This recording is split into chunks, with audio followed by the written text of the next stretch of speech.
majira mazuri ya kwenda kwenye wakati wa kupokea baraka zilizo ndani ya Kristo. Tunapoyasikia maneno yako na mafundisho yako, uelewa wetu kazidi kukua katika Kristo, tukazidi kuyajua na kuyafahamu mambo tuliyokirimiwa. Asante kwa sababu uungu wako uko ndani yetu na kusudi lako Mungu umeliweka ndani yetu. Asante kwa wokovu, asante kwa uponyaji, asante kwa uzima wa milele. Ni katika jina lako Yesu tunakushukuru. Wote tuseme amen. Amen. Hallelujah.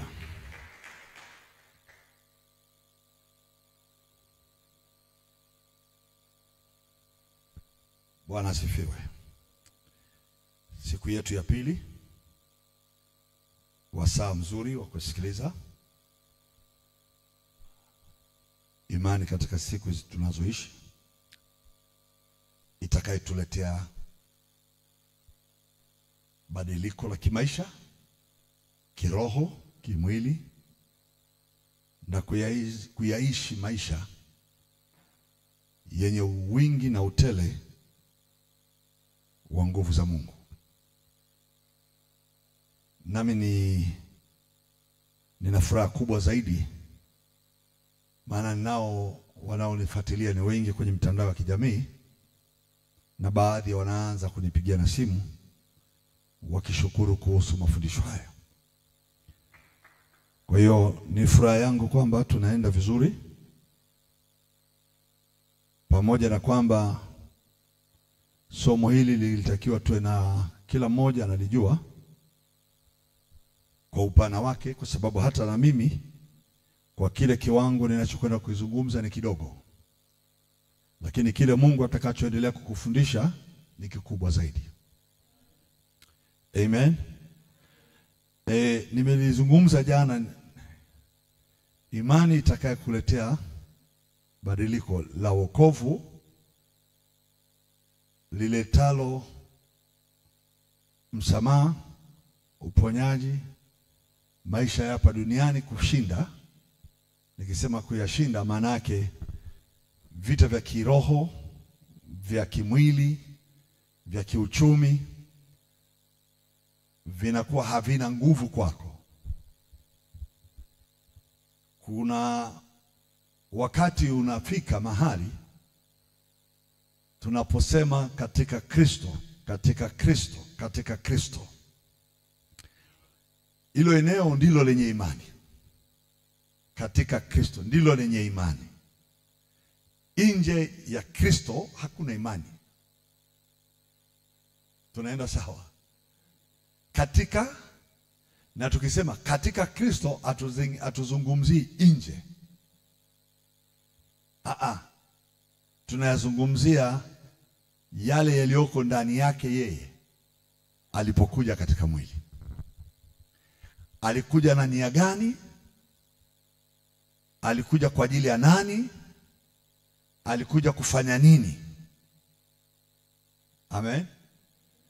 Katika huo uungu aliokuja nao, uliomvalisha uweza wa kuwa Kristo, kuwa Masihi katika mwili. Maana hawezi kuwa Kristo pasipo mwili, hawezi kuwa Mwokozi pasipo mwili. Lazima awe na uniform ya nje, aonekane, akaribiwe na watu, ale na watu, azungumze na watu, akae nao. Huo uungu wa Masihi unakamilishwa katika hiyo. Akikosa mwili hawezi kufikia eneo hata la ukombozi wa nywele katika kichwa cha mwanadamu. Kwa hiyo apatapo mwili ndipo anapoingia kwenye eneo linalompeleka mwanadamu kupata msaada, kupata msamaha, kupata ukombozi, kupata uzima wa milele. Haleluya. Sasa mtu akimwamini Kristo asifikiri anamwamini mtu aliyekufa tu akafufuka tu kama muujiza fulani. Hakuja kufa tu na kufufuka kimiujiza. Amekuja ili alifikie kusudi la msamaha limpatialo mwanadamu uzima wa milele, limpalo mwanadamu haki, sio tu ya kula na kunywa, amen, lakini limpe mwanadamu fursa ya kuishi, kukaa pamoja na Mungu milele na milele. Haleluya. Watu wa Mungu tunaelewana. Sasa panapokuja kwa kumjua Yesu, tusimchukue tu alikuwa Galilaya, tukaimba nyimbo alitembea Yerusalemu, tukaimba kwamba alimponya kipofu. Twende kwenye mali yako wewe mwenyewe. Kamponya Bartimayo, wewe macho yako yanakuwa bado kipofu, unaongea alimponya mwingine. Upofu, uziwi, mauti alizishughulikia alipokuwa katika jinsi ya kibinadamu kabisa duniani, alipovaa uniform ambayo ni mwili. Alionyesha hizo dalili kwa ishara zilizo wazi, si kwa wale walioponywa tu kwenye maandiko tunaowaona, lakini aliwaponya wote waliyasoma hayo maandiko wakaamini. Hamjaelewa hiyo lugha?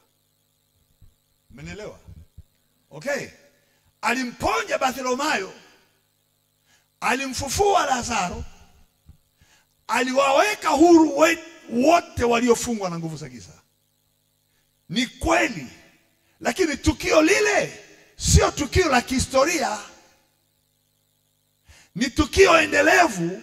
Linampa aliyesoma akaamini, aliyehubiriwa akaamini. Hilo tukio nalo linaendelea mpaka sasa hivi kwa kumponya huyo anayesoma, kwa huyo anayeamini, kwa huyo anayesikia. Linamweka huru vile vile kwenye uendelezo wa kwamba alichokifanya hakijaisha, anakifanya sasa. Na anapokifanya sasa, hakifanyi kwako kikaisha, kinaendelea kufanyika, amen, kwa vizazi mpaka atakapofika kumaliza kipindi cha neema cha kuliokoa na kuliweka huru kila atakayemwamini. Kipindi cha neema. Akimaliza hapo, kazi ya msalaba inakuwa imeisha. Anaenda kwenye another dimension, kwenye kazi nyingine, mpaka atakapokwenda kufika mahali panapoitwa akaifanya mbingu mpya na nchi mpya, na ile nchi na mbingu za sasa zikatoweka. Hapo atakapokaa nao walioamini milele na milele. Huo ni wakati ujao tunaongojea kwa hamu, lakini kipindi hiki cha neema anaendelea kukaa ndani yetu, anaendelea kufungua, anaendelea kuponya, anaendelea kubariki, anaendelea kufanya watu kuwa washindi na kumiliki na kutawala. Huku hatumuoni kwa macho, lakini ameshaingia kwenye mwili wako, yuko ndani yako, na miungu mingine yote iko chini yako, na falme zingine zote ziko chini yako, na kila nguvu za giza hazina tena mamlaka wala utawala pale Yesu anapokaa ndani yetu. Kwa hiyo tunataka tumuone Yesu sio kitabuni, historia. Amen. Tusiishi naye historia, tuishi naye reality. Tuishi naye hai. Tuishi naye yupo hapa. Tuishi naye anakula na sisi. Tuishi naye anatembea na sisi. Tuishi naye anaongea tunamsikia. tuishi naye, akifanya na sisi tunafanya, anatembea na sisi tunatembea naye. Alisema sitawaacha, nitakuwa pamoja nanyi hata ukamilifu, au hata wakati wa neema utakapokoma kuingia kwenye dimension nyingine. Haleluya. Sema amen, amen. Kuna vitu ambavyo vinaendelea na mimi nataka viendelee na wewe. Visiendelee kama historia kwa mwingine, visisikike kwa wengine wanaosikia, wanaojibiwa maombi, wanaotendewa muujiza. Wasikie kwako, waone watu kwako, waseme kwa yule kuna jambo linaloendelea, kuna moto unaowaka pale na hauteketei, kuna muujiza unaoendelea pale na hakuna yoyote anaweza kauchukua au akauharibu.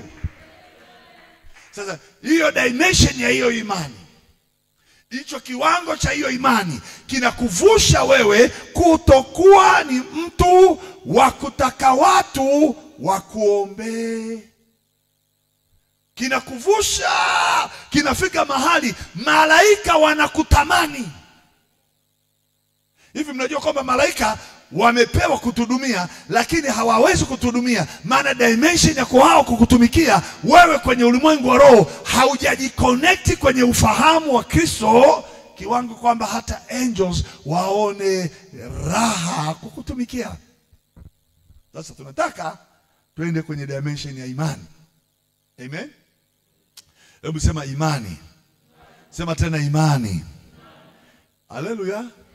Sijui kama hii lugha imani inaeleweka. Geuke jirani yako mwambie kuna imani iliyopo inatakiwa uwe nayo. Haleluya. Sema amen, amen. Jamani, watu wa Mungu mpo hapa? Tuchukue imani ya Wakolosai 2. Niitumie lugha ya Wakolosai 2.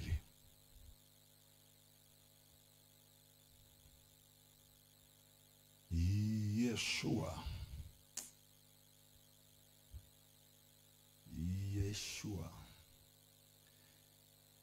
Nimesema Wakolosai samani, niende wa Korinto.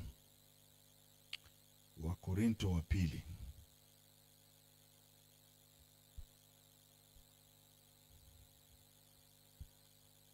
Wa Korinto wa pili sura ya 5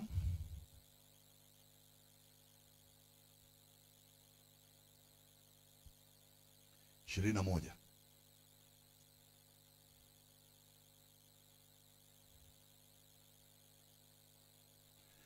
Nianze mstari wa 20. Sikiliza hii lugha. Sikiliza hii lugha. Basi tu wajumbe kwa ajili ya Kristo. Sema amen, amen. Haleluya.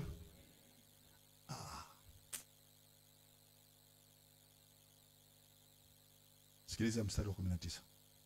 Yaani Mungu alikuwa ndani ya Kristo, mstari wa 19. Yaani Mungu alikuwa ndani ya Kristo. Yaani Elohim Adonai. Lugha hiyo ningitumia hivyo. Elohim Adonai. Mungu kwa Kiyahudi Elohim, Adonai ni Bwana. Akiwa ndani ya Kristo aliupatanisha ulimwengu na nafsi yake, asiwahesabie makosa yao,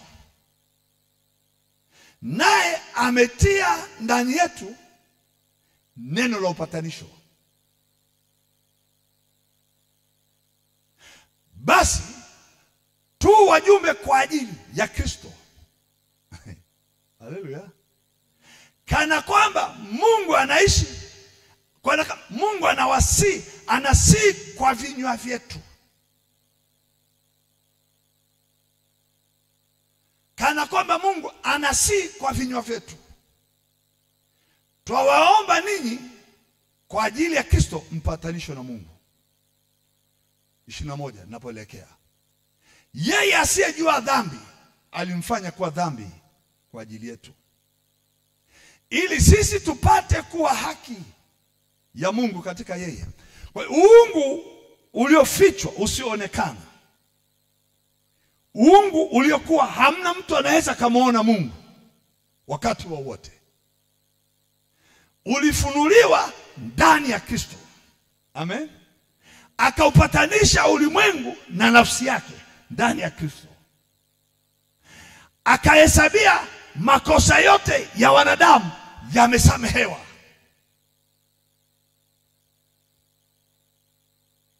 Kwa kuwa alikuwa kwenye mwili uliokuwa wa dhambi,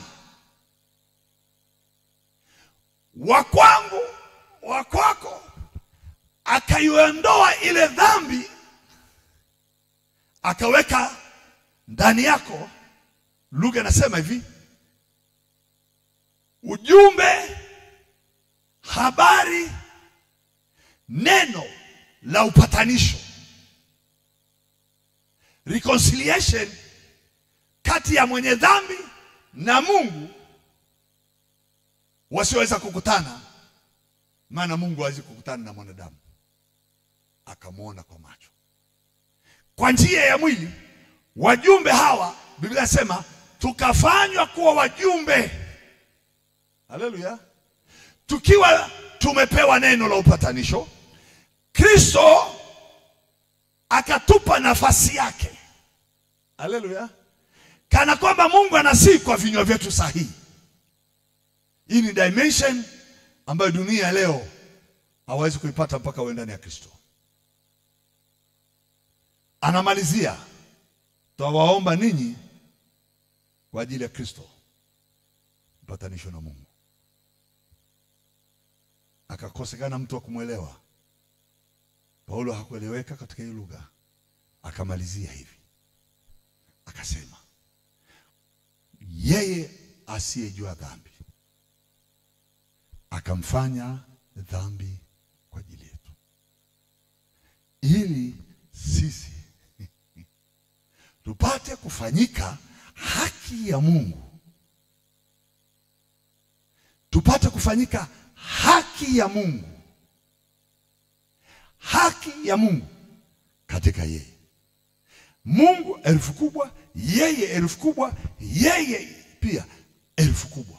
Katika mstari huo mmoja, yeye asiyejua ni Yesu, asiyejua dhambi, alifanywa dhambi kwa ajili yetu, elfu ndogo yetu ni sisi, ili sisi tupate kuwa haki ya Mungu. Haki ya Mungu ni uungu usioonekana, ukaingizwa ndani yetu katika Kristo, ili kupeleka ujumbe wa upatanisho, wa kukaa pamoja, wa kuishi pamoja. Heri wapatanishi, maana hao wataitwa wana wa Mungu. Haleluya. Sema amen, amen. Tukapatanishwa katika lugha ya Kristo, hakuna lugha nyingine. Tukapatanishwa kwa ujumbe wa Kristo, hakuna ujumbe mwingine. Hakuna msamaha mwingine. Hakuna uponyaji nje ya Kristo. Kwa hiyo everything ni katika Kristo, ndani ya Kristo, kwa ajili ya Kristo. Na kwa njia hiyo tumepata identification nyingine ya utambulisho. Tukaingia kwenye eneo lingine la kuitwa sisi wajumbe kwa ajili ya Kristo. Kwa maana tumebeba ujumbe wa msamaha, ujumbe wa uponyaji, ujumbe wa baraka, ujumbe wa afya, ujumbe wa uzima, ujumbe wa kushinda katika Kristo tulipopatanishwa na Mungu. Ndugu zangu, kupatanishwa na Mungu tusemeje? Amen. Haleluya. Ni kusemekana hivi kuwa haki ya Mungu katika yeye. Haleluya. Hebu nenda na mimi katika kitabu cha Warumi. Haki ya Mungu katika yeye. Nenda Warumi sura ya 8.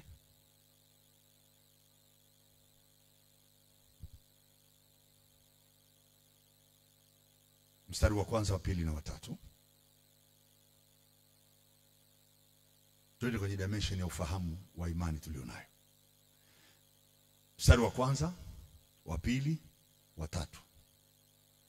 Hapa ni badiliko lisilo la kawaida linaenda kutokea kwa anayeamini. Inasema hivi, sasa basi hakuna hukumu ya adhabu juu yao walio katika Kristo Yesu. Haleluya.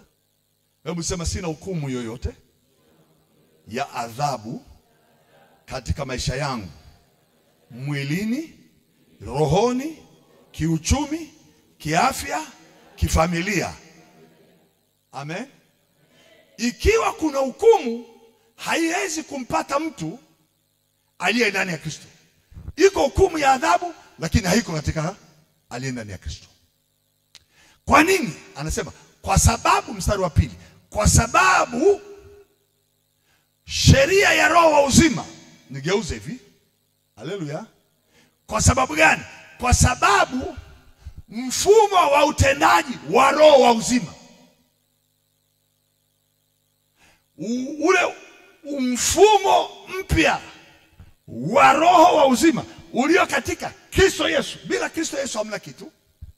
Ulifanya kazi ndani ya Kristo kwa ajili ya upatanisho, kwa ajili ya msamaha, kwa ajili ya uponyaji, kwa ajili ya uzima milele. Mfumo huo mpya wa roho wa uzima imeniacha mimi huru mbali na sheria ya dhambi na mauti.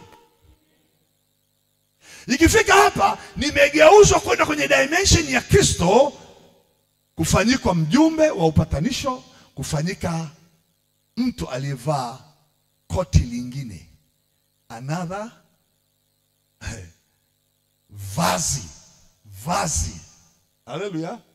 Vazi la aina gani? Asiyejua dhambi alimfanya dhambi kwa ajili yako, ili wewe ufanyike haki. Unavalishwa vazi lingine. Kila anayekuona anakupigia mkono saluti akisema, wewe sio mwanadamu wa kawaida, Mungu anakaa ndani yako. Wewe sio mwanadamu wa kawaida, utawala wa ufalme wa mbinguni unafanya kazi na wewe. Uponyaji wa kimbingu unatembea na wewe. Baraka za mbingu zinakaa na wewe. Tunatambulishwa na lile koti lililotolewa kwetu akavalishwa Yesu, na lile aliyovaa Yesu akalitoa akatuvalisha sisi.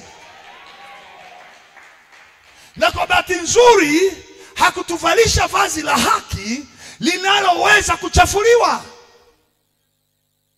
Hatuvalishi vazi la haki linaloweza kuharibiwa. Jamani, nisikilizeni. Wayahudi walipotoka Misri, Biblia inasema hakuwa pamoja nao miaka 40, wakala chakula cha kimbingu, miguu yao haikuvimba, mavazi yao hayakuchakaa.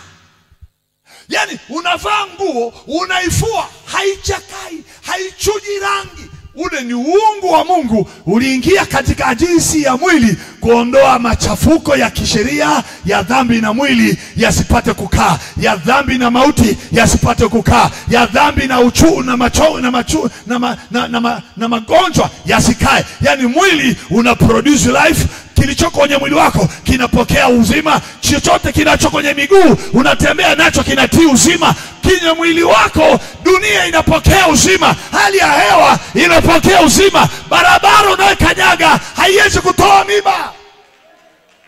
Biblia inasema for 40 years hawakuvimba miguu wala nguo zao hazikuchakaa. Walikula mana ilishuka kutoka juu. Usiku na mchana hawakufikiri ya kesho, waliyaona ya kesho yamekwisha tengenezwa kabla haijafika kesho. Waliamka asubuhi, barabara za maisha yao walikuwa wakichukua tu mana, tena walichukua kwa kiwango cha kuhitaji kwa siku hiyo. Kuna baraka ziliko na wale wanaoenda kwenye hii dimension. Hizo baraka hautakosa. Sema amen, amen. Hebu piga kelele, sema sitakosa. Cha mikononi, cha watoto, cha familia yangu, cha kitu ninachokitamani, sitakosa. Kwa nini anasema hivi?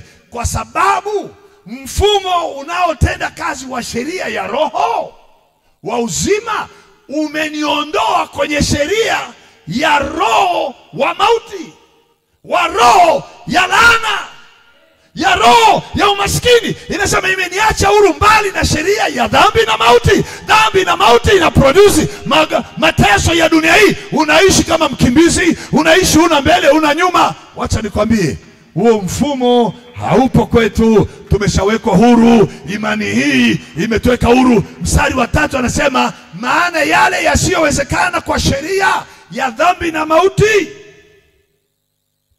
kwa vile ilivyokuwa dhaifu kwa sababu ya mwili, Mungu alimtuma mwanaye mwenyewe katika mfano wa mwili ulio wa dhambi, na kwa sababu ya dhambi alihukumu. Nafurahishwa na hapo, alihukumu. Haleluya! Alihukumu. Mungu alihukumu dhambi. Alihukumu, sijui nisemeje neno la hukumu. Alifanya dhambi isipate utawala ndani yako.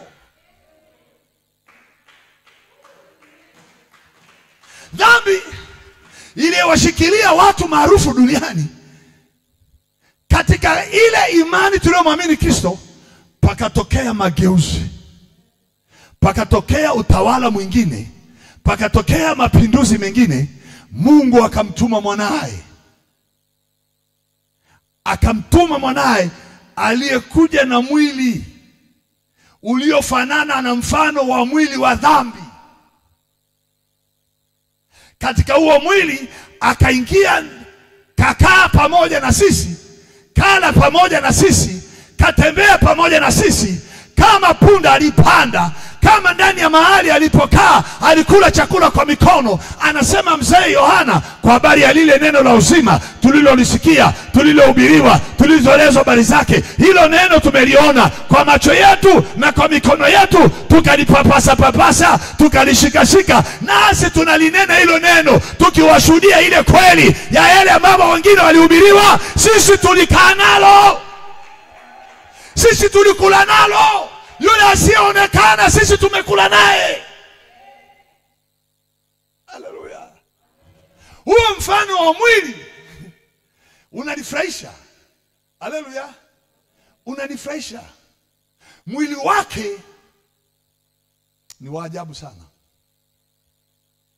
Haleluya! Nataka nikueleze, umeubeba mwili. Nyinyi mnaangalia, mmeubeba mwili wa aina nyingine. Hamjabeba ule mwili mama yako aliubeba tumboni. Mmebeba mwili ambao Baba, Mwana, Roho anakaa ndani kuupatanisha ulimwengu sahihi. Maana tumefanywa wajumbe wa huo ujumbe wa hilo neno la upatanisho, kuwaleta wenye dhambi waweze kumpata Mungu ambaye tunamsema kwenye kinywa. Sema amen, amen.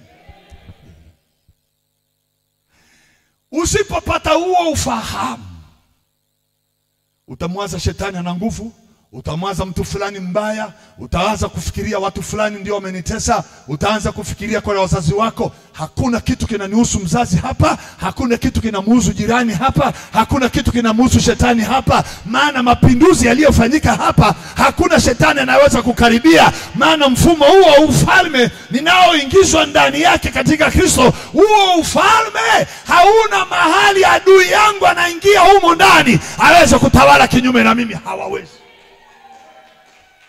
Hawawezi. Amehukumu dhambi.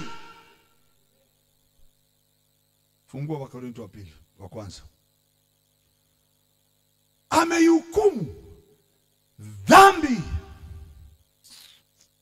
Acha nifanye hivyo kabisa.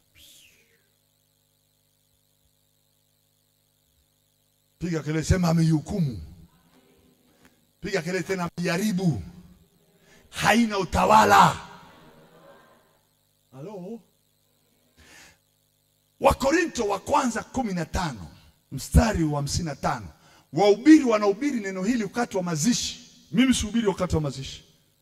Sisubiri kufa mtu ndio nihubiri hili neno. Nalihubiri walio hai walisikie.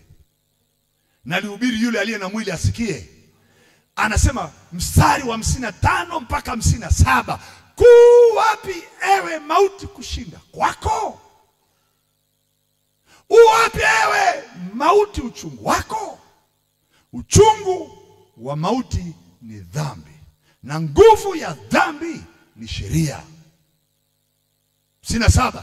Lakini Mungu ashukuriwe atupae kushinda kwa Bwana wetu Yesu Kristo. Full stop. Mauti, nguvu zake, uchungu wake, kila alichonacho katika mauti, uweza wake ulitokana na dhambi. Na dhambi ilipata mamlaka wapi? Katika sheria. Na sheria ya dhambi na mauti haipo kwako, bali aliye sheria, aliye katika mfumo wa roho wa uzima, huyo ameshinda nguvu ya mauti, ameshinda nguvu ya dhambi, ameshinda nguvu ya sheria ya dhambi na mauti. Sahi tuko katika eneo la kusema ashukuriwe atupae kushinda. Tuko kwenye ushindi na zaidi ya kushinda katika Bwana wetu Yesu. Let me tell you, formula ya kukutegea upate ajali ufe haitendi kazi duniani.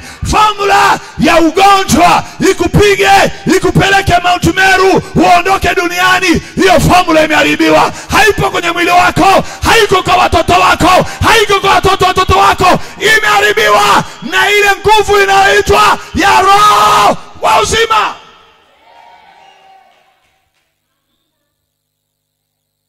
Wakati sheria ya roho uzima inaanza kazi, mfumo, the system ya roho uzima inaanza kazi ndani yako, the moment inaanza kazi hivi, inaanza kazi hivi, ni pale ameshika ile nyundo ya jaji mkuu, mhukumu wa haki, sema amen amen, na akapiga katika ile meza yake, akasema case dismiss. Hakuna mashitaka, hakuna tena hukumu, hakuna tena dhambi, hakuna tena laana, hakuna tena uchawi, hakuna tena nguvu za giza, hakuna maadui, hakuna ulimwengu wa giza, hakuna kiumbe kinginecho chochote kitakachoweza kufungua mdomo, kitakachoweza kutamka mabaya. Hamna mtu wa aina yoyote mbinguni, duniani na chini ya nchi, hakuna hicho kiumbe. Ndio maana kataka nikupe Wakolosai 2 ikasema hivi. Haleluya. Tunaenda sawa? Ninaenda kwenye level ya imani. Tukiishika hii level, it's finished. Tukiingia kwenye hichi kiwango, it is done. Imefanyika. Haleluya. Sema imekuwa. Naomba niisome hiyo Wakolosai. Utaipata wapi habari nzuri kama hii kama si katika Kristo Yesu? Wakolosai 2.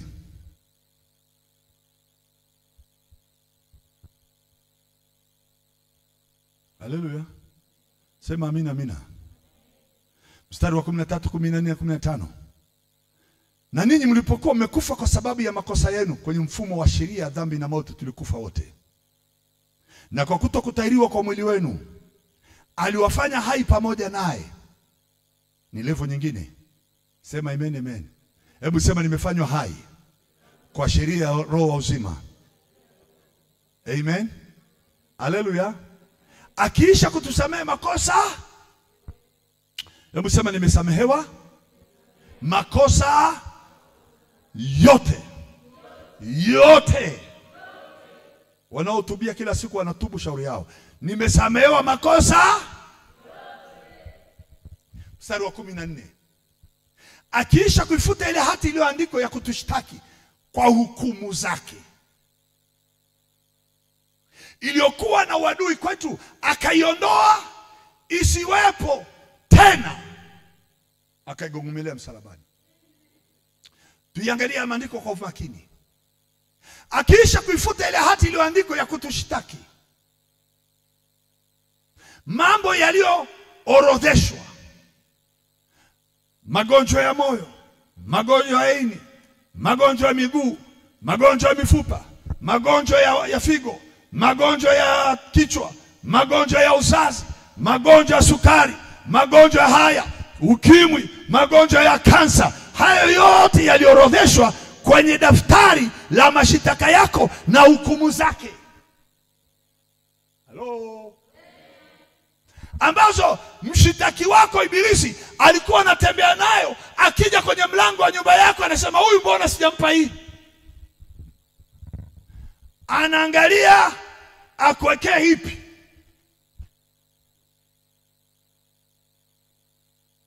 Anakutafutia ya kukuongezea tena shida ile uliyokuwa nayo jana, akupandikizie na nyingine ya pili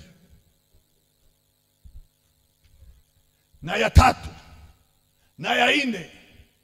Lile daftari la mashtaka lililoandikwa la kukushtaki na hukumu zake hakunyang'anywa tu, liliondolewa lisiwepo.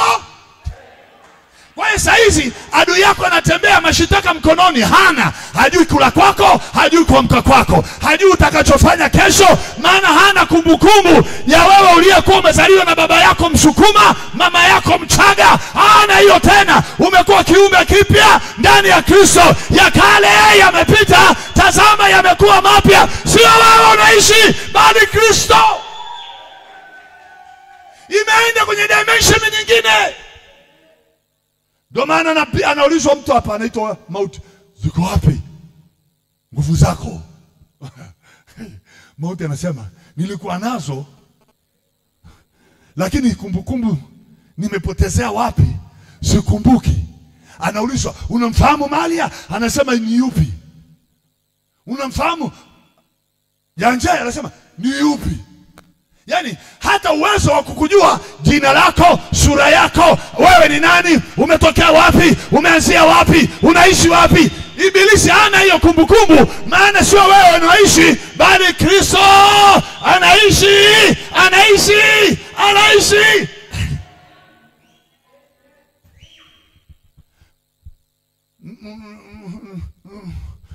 Mganga nisaidie, mganga nisaidie asipate kazi. Nani? Angelina, Marco, Fatuma, Johnny. Huyu kwenye daftari letu hatumuoni. Wewe umemtoa wapi huyu mtu?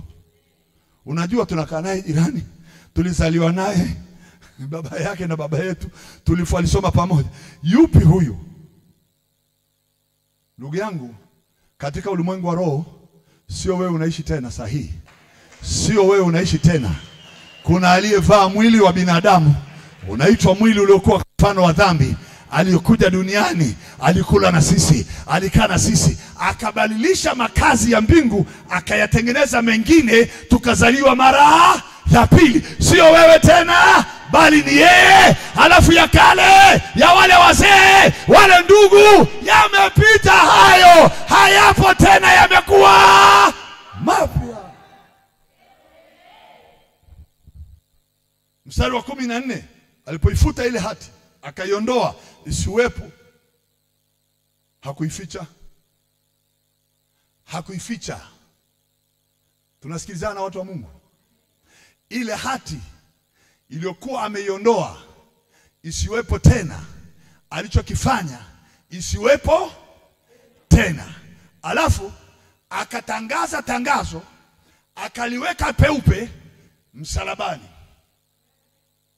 Mtu asomaye aone, apitaye hiyo kwenye ile eneo anakuona wewe sasa. Amen. Kwenye ile tangazo jipya. Sema amen, amen. Hebu sema kuna tangazo jipya linatangazwa. Sema tena kuna tangazo jipya limetangazwa. Nimeponywa kwa jina la Yesu. Nimesamehewa. Nimewekwa huru. Nimebarikiwa. Nimeinuliwa.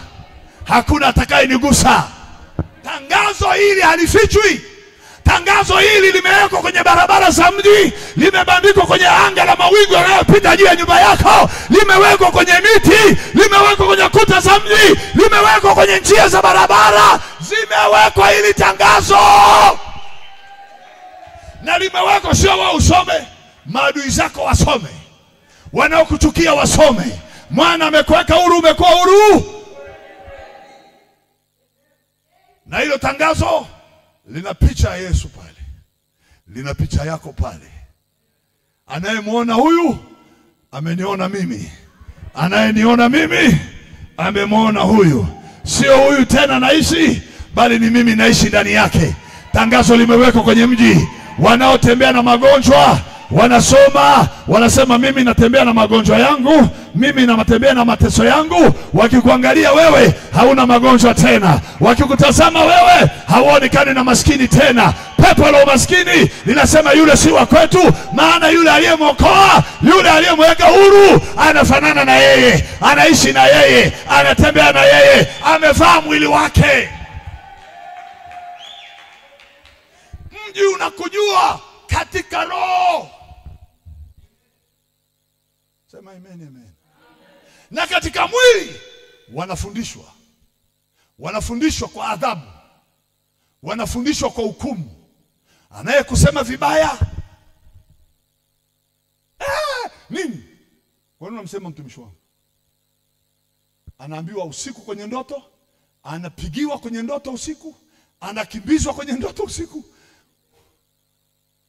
Akiamka asubuhi anaita watoto wake, mama fulani ni mchawi, usiku amenifuata. Na mimi natangaza kuanzia leo, watapigwa usiku wakilala, watapigwa asubuhi wakiamka, watapigwa wakitoka, watapigwa wakiingia. Maadamu wanaongea vibaya kuhusu na wewe, Mungu hata waacha walale vizuri, maana uhuru uliotangaziwa, hakuna atakaye kuhukumu tena, hakuna atakaye kushitaki tena. Ewe mauti, ziko wapi nguvu zako? Kwisha. Haleluya. Sema amen, amen. Watu wa Mungu, tunaenda sawa? Tuone mstari wa 15 tumalizie. Verse 15. Haleluya. Sema amen, amen. Mwenye yake aseme amen. Nikwambie ndugu zangu, hakuna hata tokea wala hata zaliwa kiumbe mwenye mamlaka na nguvu kinyume na wewe. Hicho kiumbe hakitazaliwa, hakitatokea duniani chenye uwezo wa kutamka jina lako mahali. Haleluya. Sikiliza huu mstari wa 15. Anasema hivi: akiisha kuzivua enzi na mamlaka wao na kuzifanya kuwa mkogo kwa ujasiri, akizishangilia katika msalaba huu. Wow. The moment ameondoa mauti nguvu zake, kuzimu haina tena utawala. Maandiko nasema alizivua enzi za maadui. Neno enzi ni dominion, ni utawala. Tunasikizana? Enzi is the dominion. Kuna viumbe viko hapa vinazunguka, vinasema Tanzania ni yetu, Arusha mimi natawala. Hao viumbe wengi wao wanajiita wafalme na mamlaka na wakuu wa giza hili na jeshi la mapepo wabaya katika ulimwengu wa roho. Wako hapa juu ya nchi, wana mwili, wanatembea juu ya nchi, wanasema sisi ndio tunatawala. Katika ulimwengu wa roho wameshika territory zote. Wakija kwa aliye mwamini Yesu ili asimiliki, anakuta hilo eneo la huyo aliyemwamini Yesu aliingiliki. Wakija kwa yule baba aliyemwamini Yesu, eneo lake la kazi haliingiliki, eneo lake la familia haliingiliki, eneo lake la biashara haliingiliki, eneo lake la watoto wa wajukuu haliingiliki. Wanarudi nyuma, wanasema territory. Tulifikiri ya kwetu inafika mpaka kwa Malia, ilifika mpaka kwa Rita, ilifika kwa Joshua. Wanasema tukae kikao, tuongee. Ile himaya aliyeishika, ile himaya aliyeshika ule utawala, biashara yake hatuiwezi, kazi yake hatuiwezi, watoto wake hatuwawezi. Hiyo hali aliyoipata huyu mtu, nani amekusudia akampa hiyo power? Kiongozi wao, mkuu wa anga, mkuu wa majeshi ya kuzimu, anasema kaeni, tulieni, lile eneo msithubutu. Nguvu za yule aliyempa huyu mtu kutawala zilishatunyang'anya miaka 2000 iliyopita. Huyo sio tena mali yetu. Hatuna uwezo wa kushika maisha yake, hatuna uwezo wa kushika nywele zake, hatuna uwezo wa kushika nyayo zake, hatuna uwezo wa kushika kucha zake, hatuna uwezo wa kuchukua hata kitu chochote. Hata mate yake aliyeyatema chini ya udongo hatuwezi kuyatumia kwa jambo lolote. Huyo sio mwingine, huyo ni Yesu anaishi ndani ya hawa jamaa. Huyu sio kawaida. Huyu ukijaribu kumkaribia, kuna malaika wanaotembea na yeye, kuna majeshi ya mbingu yanayomzunguka, kuna uwepo wa Mungu kama moto ulao unaokaa pamoja na yeye kama ukuta. Majeshi ya pepo wabaya anasema tutajaribu kuangalia kama tutapata nafasi. Anaambiwa yatakayowapata msirudi hapa. Ndugu zangu, katika ulimwengu wa roho kuna viumbe vinakufa kwa sababu wanakutafuta. Kuna viumbe vinaharibiwa, laiti ungelipewa macho ya kuwaona. Kuna viumbe vinavyoharibiwa kabla havijakaribia hema lako. Wameshajeruhiwa vibaya, wameshaharibiwa vibaya, wameshakufa mapema, hakuja kucha, hawapo duniani. Sema amen. Hatuko katika kawaida. Huo mwili huo, hebu shika mwili wako, sema huu mwili huu sio mwili wangu tena. Ulinunuliwa kwa thamani, na aliyenunua mwili huu anaishi ndani yake. Ameubadilisha mwili huu, sio pango la wanyang'anyi, bali ni nyumba ya Mungu, ni makazi ya Mungu. Na atakayeharibu mwili huu ataharibiwa. Anaharibiwa. Kuharibiwa kwake hataacha historia tena kwamba alikujaribu.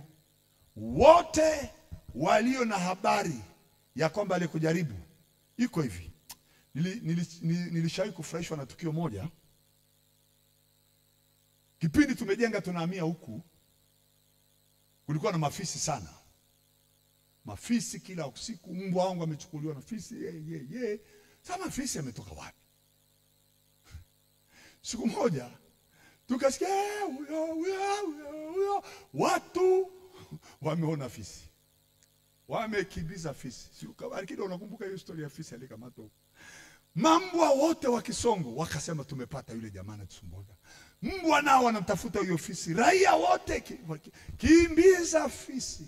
Na mimi nikiwa na gari langu nikaona kweli mbio za watu, vijana, wazee, mawe, mafimbo, fisi na yanajaribu kukimbia. Kwani alifika mbali? Fisi alilia kama mtu, mnaniwe. Fisi akalia, akafa. Mwenye fisi akapita kesho yake, nyumba kwa nyumba. Aliyepiga fisi wangu, aliyerusha jiwe, aliyeona, aliyesikia, na yeye atashurikiwa hivyo hivyo. Akapita kwenye boma langu, watoto wangu ni wadogo. Anatangaza, aliyerusha jiwe, aliyeona, watoto wangu wana manati. Wakatoka na manati wakasema tuliona na wewe tunakupiga. Mwenye fisi naye akabidi akimbie. Hajarudi na tangazo mpaka leo. Na mimi nataka nikwambie hivi, wale wote wanaotangaza mabaya kinyume na wewe, yuko malaika anashika silaha, hata waacha watangaze tena mabaya, hata waacha waimbe nyimbo zao wakati wa ndoto, hata waacha waimbe nyimbo zao wakati wa mchana. Wanaojaribu kukusemea mabaya wako jeshi la malaika wanaanza kazi na sisi sahihi. Piga kelele, sema amen. Wadogo, watoto wadogo wakamfukuza mzee wa watu na manati. Mzee wa watu alikimbia, mimi nikaja kaambiwa tulimkimbiza na mawe. Anakuja kututangazia sisi. Hawakumogopa, lakini kuna nyumba za watu waliogopa. Kuna watu wengine wakasema tumekwisha. Lakini watoto wangu wakasema huyu sasa na yeye tunapiga na mawe kama alivyopigwa afisi wake. Na mimi ndivyo ninavyosema, shetani hana mamlaka na wewe tena, na wala vibaraka wake hawana mamlaka na wewe tena. Kama baba yao aliwawa, aliharibiwa, miungu yao yote nayo lazima iharibiwe kwa jina la Yesu Kristo. Sema amen. Aliwanyang'anya uwezo wa kutawala, aliwanyang'anya mamlaka. Sema amen, amen. Akawaweka hadharani. Kwa lugha ya Kiswahili na kisomea kizuri, akawaweka hadharani, akiwa anawatangazia watu wasimogope tena ibilisi wala majeshi yake. Hawana kitu tena. Na mimi nasema hawatakuwa na nguvu tena juu yako. Sema amen, amen. Hakuna atakayesimama kinyume na wewe, hakuna atakayepigana na wewe. Na yoyote anayetembea atafute kivuli chako, cha kwake kitaondoka. Yoyote anayetafuta waya wa mguu wako unaokanyaga mahali, waya wa mguu wako utamkanyaga usiku. Yoyote anayetafuta nywele za kichwa chako, aliyechukua nywele zako, aliyeshika nguo yako, aliyechukua jina lako, kaburi lake ameliandaa mwenyewe, hataishi tena kwa jina la Yesu. Yoyote anayejaribu kuliita jina lako kwenye wakati wa usiku atakufa mchana.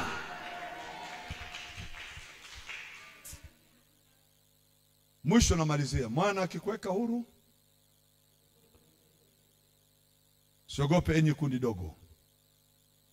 Maana Baba ameona vyema kuwapa ninyi huo ufalme. Na tazameni, nimemweka adui yenu chini ya nyayo zenu. Mtamkanyaga nyoka na nge na nguvu zote za yule adui, wala hakuna kitu chochote kitakacho. Naenda kwenye dimension ya pili, kwamba imani ulionayo haiko kwa mtu, haiko kwa nabii, haiko kwa mtume, iko katika Kristo. Yes. Na katika yeye tumeshinda mauti, dhambi imehukumiwa, adui yangu ameharibiwa. Hakuna atakayenishinda tena. Simama kwa miguu yako, muda wetu umeenda. Hebu sema asante Yesu.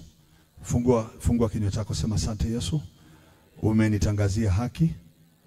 Umechukua kila kosa na dhambi yangu na umeiondoa, ukaiharibu kila shitaka na hukumu zake, na kila kosa ukaziondoa, ukaziharibu zisiwepo tena.